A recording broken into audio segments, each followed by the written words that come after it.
പരിശുദ്ധാത്മാവ് യേശുനാമത്തിൽ നല്ല സമയത്തിനോട് പ്രാർത്ഥിക്കുന്നപ്പ യേശുവെ കർത്താവ് എന്നീ ഭക്ഷണം തന്ന ആ കുടുംബത്തിനായി പ്രാർത്ഥിക്കുന്നപ്പ എന്നീ ആ അമ്മമാർക്ക് വേണ്ടി ഈ ചായ സൽക്കാരം നടത്തിയ ആ മകനെ യേശുനാമത്തിൽ അനുഗ്രഹിക്കുന്നു. ബർത്ത്ഡേ ആഘോഷിക്കുന്ന കുഞ്ഞിന് വേണ്ടി പ്രാർത്ഥിക്കുന്നു. യേശുവിന്റെ നാമത്തിൽ അനുഗ്രഹിക്കുന്നപ്പ ഈ ഒരു വർഷക്കാലം മകനെ നടത്തിയല്ലോ ദൈവമേ. എൻ്റെ യേശു ഈ അടുത്ത വർഷം കൂടി ഇതിലും ബെസ്റ്റായിട്ട് തന്നെ മകനെ നടത്തുന്നു. ഞാൻ യേശുവിന്റെ നാമത്തിലെ കുഞ്ഞിനെ അനുഗ്രഹിച്ച് പ്രാർത്ഥിക്കുന്നു. പിതാവേ കർത്താവ് ഇതിലും വലുത് കർത്താവ് ഈ വർഷം നടത്തണം അപ്പ. ഏറ്റവും ജീവിതത്തിലും പഠനത്തിലും എല്ലാത്തിലും കർത്താവിൻ്റെ നാമത്തിൽ അനുഗ്രഹിച്ച് പ്രാർത്ഥിക്കുന്നപ്പ.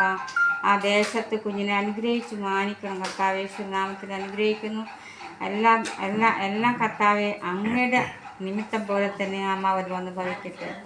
യേശുവിന്റെ നാമത്തിലെ കുടുംബത്തെ ഒരിക്കൽ കൂടെ സമർപ്പിച്ച് അനുഗ്രഹിച്ച് പ്രാർത്ഥിക്കുന്നു. കർത്താവെ ഭക്ഷണം കൊണ്ടുവന്ന ഈ മകളെ യേശുവിന്റെ നാമത്തിൽ കർത്താവെ അനുഗ്രഹിച്ച് പ്രാർത്ഥിക്കുന്നു. പ്രാർത്ഥന കേട്ട നന്ദി എല്ലാം മഹത്വം അങ്ങേക്ക് മാത്രം യേശുവിന്റെ നാമത്തിൽ തന്നെ. ആമേൻ ആമേൻ.